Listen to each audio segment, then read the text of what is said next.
तो दोस्तों, ये कहानी एक बहुत अमीर औरत की है जिसका पति उसे बिल्कुल भी प्यार और वक्त नहीं देता था, और एक भिखारी की। यह कहानी आपके दिल को गहराई तक छू जाएगी, इसलिए इसे पूरा सुनिएगा। दोस्तों, दिल्ली के सबसे पॉश और महंगे इलाके साउथ एक्स में एक बहुत बड़ा और शानदार बंगला था। उस बंगले के बाहर हमेशा 2-3 महंगी विदेशी गाड़ियां खड़ी रहती थी। उस आलीशान बंगले की मालकिन थी सुषमा। उम्र महज 35 साल, लेकिन खूबसूरती ऐसी कि देखने वाला पल के झपकाना भूल जाए। उसका रंग दूध से भी ज्यादा सफेद और चमकदार था। लंबे घने काले बाल जो उसकी कमर से भी नीचे तक लहराते थे। उसकी काया ऐसी थी मानो किसी मूर्तिकार ने बरसों की फुर्सत में उसे तराशा हो। जब वो साड़ी पहनती तो कंधे, संगीत से कमर तक की वो लकीर जो पल्लू से कभी कभी झलक जाती थी, लोगों की नींदें उड़ा देने के लिए काफी थी। सुषमा को बखूबी पता था कि लोग उसे देखकर क्या सोचते हैं, पर वो उन बातों को एक फीकी मुस्कान के साथ टाल देती थी।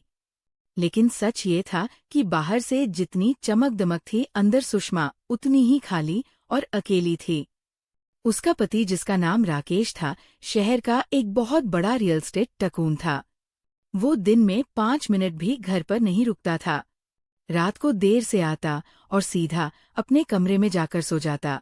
बात करने की फुर्सत नहीं, प्यार का एक शब्द नहीं, और स्पर्श, वो स्पर्श जो एक शादीशुदा औरत की रूह को सुकून देता है, वो तो जैसे सालों से उसकी जिंदगी से गायब था।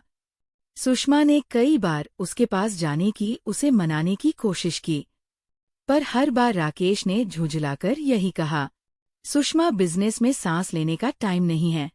तुम्हें हर महीने लाखों रुपए दे रहा हूं, ऐश करो। क्या कमी है तुम्हें? पर कमी थी, एक बहुत बड़ी कमी थी जिसे वह किसी को समझा नहीं सकती थी। वो कमी थी अपनेपन की। एक दोपहर की बात है, दिल्ली की गर्मी अपने शबाब पर थी।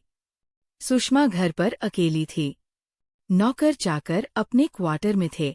वो नहाने के बाद एक हल्का सा रेशमी गाउन पहने, गीले बाल खोले, सीढ़ियों से नीचे हॉल में आ रही थी। तभी दरवाजे पर घंटी बजी। उसने सोचा शायद उसका पति किसी फाइल के लिए आया होगा। उसने बिना कुछ सोचे दरवाजा खोला। सामने कोई सूट बूट वाला आदमी नहीं, बल्कि एक भिखारी खड़ा था। कपड़े गंदे और फटे हुए थे, मगर कद लंबा था और चेहरा मैल के बावजूद साफ सुथरा लग रहा था। उम्र यही कोई 30 से 32 के आसपास होगी। उसने हाथ जोड़े और बहुत धीमी कांपती हुई आवाज में कहा, मैडम जी, 2 रोटी मिल जाए तो मेहरबानी होगी। 3 दिन से अन्न का एक दाना नहीं खाया। सुषमा ने उसे ऊपर से नीचे तक देखा। उसकी आवाज में संगीत, एक अजीब सी कशिश थी, एक ऐसी विनम्रता जो उसने अपने अमीर दोस्तों और पति की आवाज में सालों से नहीं सुनी थी। वो मुड़ी ताकि किचन से कुछ ला सके। तभी उसका ध्यान नहीं गया कि फर्श पर नौकर ने अभी अभी गीला पोछा लगाया था। सुषमा का पैर फिसला। वो चीख पड़ी और सीधी उस भिखारी की तरफ गिरी।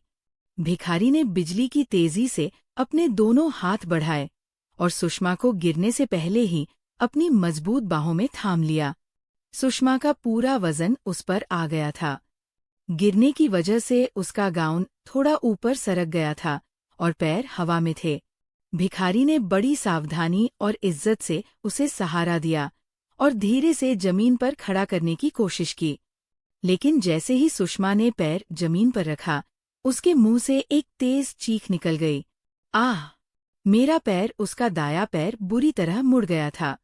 भिखारी ने उसे फिर से सहारा दिया और बिना कुछ फालतू बोले उसे उठाकर पास ही रखे हॉल के सोफे तक ले गया और लिटा दिया। काफी सालों बाद सुषमा किसी गैर मर्द के इतने करीब थी। उसकी धड़कनें तेज थी। भिखारी ने फौरन अपने गले से वो गंदा सा मफलर उतारा और सुषमा के सूजे हुए पैर पर लपेटने लगा। उसने बहुत धीरे धीरे और सधे हुए हाथों से मालिश शुरू की। उसकी उंगलियां खुरदुरी होने के बावजूद इतनी नरम और जादुई थी कि सुषमा को लगा जैसे कोई पेशेवर डॉक्टर इलाज कर रहा हो।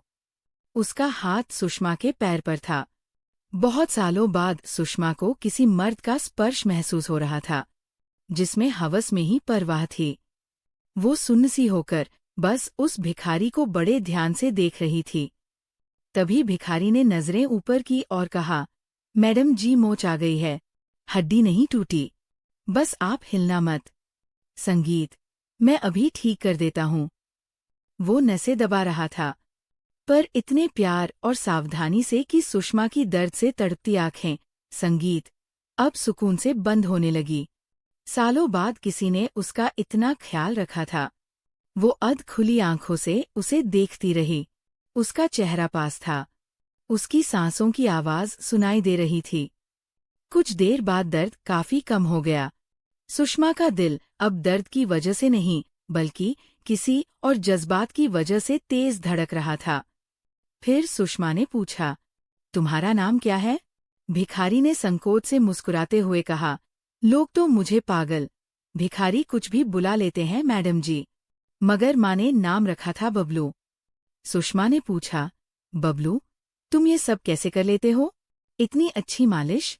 बबलू ने कहा, मैडम जी, वक्त का मारा हूँ। पहले एक पुराने हड्डी वैद्य के यहाँ काम करता था। वहाँ रहकर नसें जोड़ना और दर्द ठीक करना सीख गया था। फिर हालात ऐसे बने कि सब छूट गया और सड़क पर आ गया। सुषमा ने उसे गौर से देखा। उसकी आंखों में वो लालच नहीं था जो आम भिखारियों की आंखों में होता है। वहाँ बस एक गहरा सन्नाटा और शांति थी। सुषमा ने कहा, तुम रोटी मांगने आए थे ना? चलो मेरे साथ किचन में। वो लंगराती हुई उठी। बबलू ने फिर उसे सहारा दिया। किचन में जाकर सुषमा ने फ्रिज खोला और ढेर सारा खाना निकालकर डाइनिंग टेबल पर रख दिया। बबलू ने बड़ी तमीज और सलीके से खाना खाया, जैसे वो किसी अच्छे घर का हो। सुषमा सामने बैठी उसे बस देखती रही। सुषमा खुद इतनी सुंदर थी कि दुनिया का कोई भी मर्द उसके कदमों में गिर जाए, लेकिन आज वो खुद एक भिखारी को इतनी शिद्दत से निहार रही थी। शायद अगर उसका पति उसे वक्त देता तो उसकी नजरें कभी भटकती ही नहीं। फिर उसके मन में एक ख्याल आया। उसने सोचा, क्यों ना मैं इसको यहीं अपने घर में रख लूं। ये मेरे घर के काम भी कर देगा और इसका भी भला हो जाएगा। खाना खत्म होने पर बबलू ने हाथ जोड़े और जाने के लिए मुड़ा। तभी सुषमा ने कहा, रुक जाओ बबलू, आज से तुम यहीं रहोगे, मेरे यहाँ काम करोगे, रहना, खाना कपड़े सब मिलेगा और तनख्वाह भी। बबलू चौंका, वो ठिठक गया और बोला, मैडम जी, मैं एक भिखारी हूँ, आपके इतने बड़े राजमहल जैसे घर में कैसे रहूंगा, लोग क्या कहेंगे? सुषमा की आवाज में एक दृढ़ता आ गई। उसने कहा, मुझे भिखारी नहीं, एक इंसान चाहिए था, और तुमने आज मुझे जो दिया है वो इज्जत और परवाह, वो मुझे यहाँ कोई नहीं दे सका। बस एक शर्त है, मेरे सामने कभी खुद को भिखारी मत कहना। बबलू ने सिर झुका लिया। उस दिन से बबलू दिल्ली के उस आलीशान बंगले में रहने लगा। पहले तो वो सर्वेंट क्वार्टर में रहा, फिर सुषमा ने उसे घर के अंदर का एक गेस्ट रूम दे दिया। उसे नए कपड़े दिए गए। वह बगीचे का काम करता, गाड़ियां धोता, कभी कभी किचन में मदद करता, पर उसका सबसे ज्यादा वक्त सुषमा के साथ बीतता। सुषमा को जब भी कोई छोटी मोटी तकलीफ होती, सिर दर्द, कमर में खिंचाव, बबलू बिना बुलाए हाजिर हो जाता और उसकी ऐसी सेवा करता जैसे वह कोई रानी हो। एक दिन सुषमा को एक शादी के फंक्शन में गुड़गांव जाना था। वहां से आते आते रात के 10 बज गए। ट्रैफिक बहुत था और सुषमा ने खुद गाड़ी चलाई थी। जब वो वापस आई तो बुरी तरह थक चुकी थी। वो अपने कमरे में लेटी ही थी कि दरवाजे पर दस्तक हुई। बबलू खड़ा था। उसने पूछा, मैडम, आज आपने बहुत देर तक गाड़ी चलाई है, पैरों में दर्द तो नहीं है? सुषमा मुस्कुराई। उसके चेहरे पर एक अलग ही सुकून था। उसने कहा, हाँ बबलू, बहुत दर्द है, आ जा अंदर। वो अंदर आया। सुषमा बिस्तर पर लेट गई और बबलू नीचे बैठकर उसके पैरों की मालिश करने लगा। कभी कभी उसका हाथ घुटनों तक चला जाता। सुषमा की सांसें तेज हो जाती, जिसमें एक सिहरन दौड़ जाती, पर वो कुछ कहती नहीं थी, बस आंखें मूंद लेती। बबलू भी मर्यादा में रहता। पर दोनों के बीच की खामोशी में बहुत कुछ कहा सुना जा रहा था। सुषमा ने मदहोश आवाज में कहा, बबलू, तुम्हारी उंगलियों में जादू है। बबलू ने धीरे से कहा, मैडम जी, जब तक आपको आराम नहीं मिलेगा मैं रुकूंगा नहीं। करीब 2 घंटे की मालिश के बाद सुषमा को गहरी नींद आ गई। बबलू उसे देखता रहा।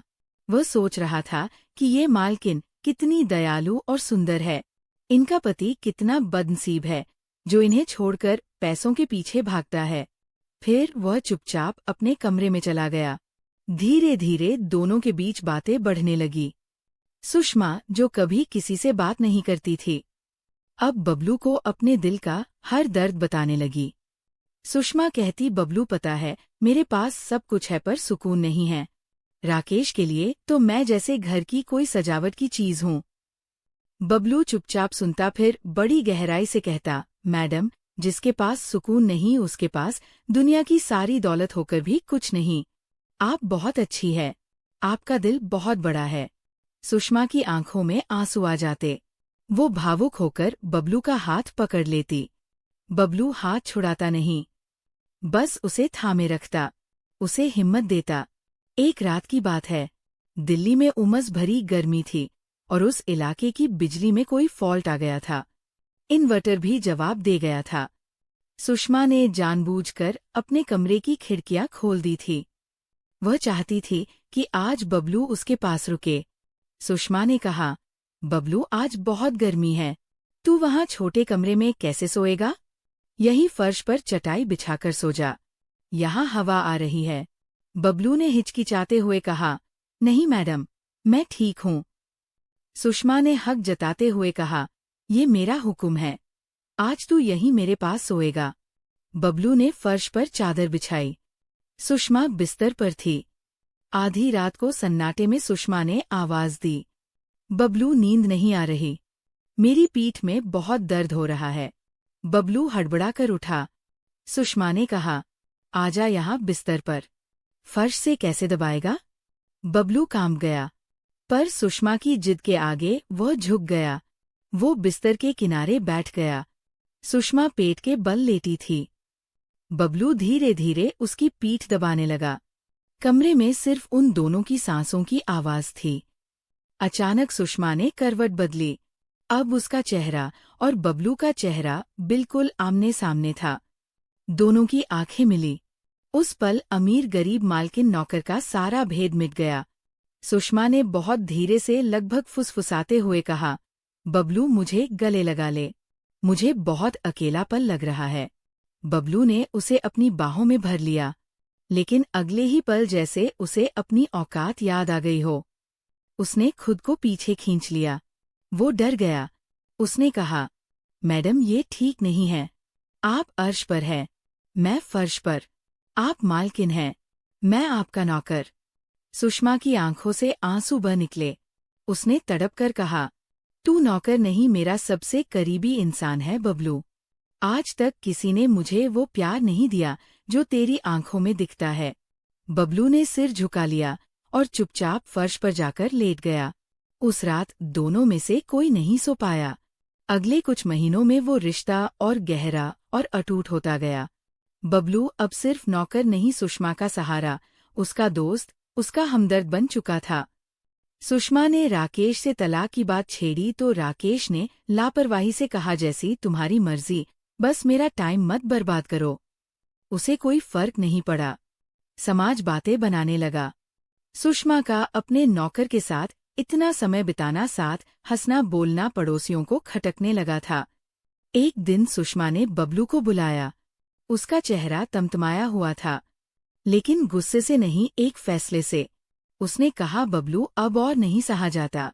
ये समाज, ये लोग, ये बंगला, ये झूठा पैसा सब दिखावा है। मैं तेरे साथ कहीं बहुत दूर चली जाना चाहती हूँ, जहाँ कोई हमें ना जानता हो, सिर्फ तू और मैं। बबलू के पैरों तले जमीन खिसक गई। उसने कहा, मैडम, आप पागल हो गई हैं। आपके लिए मैं क्या हूँ?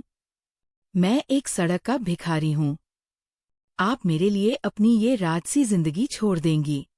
मैं आपके लायक नहीं हूँ।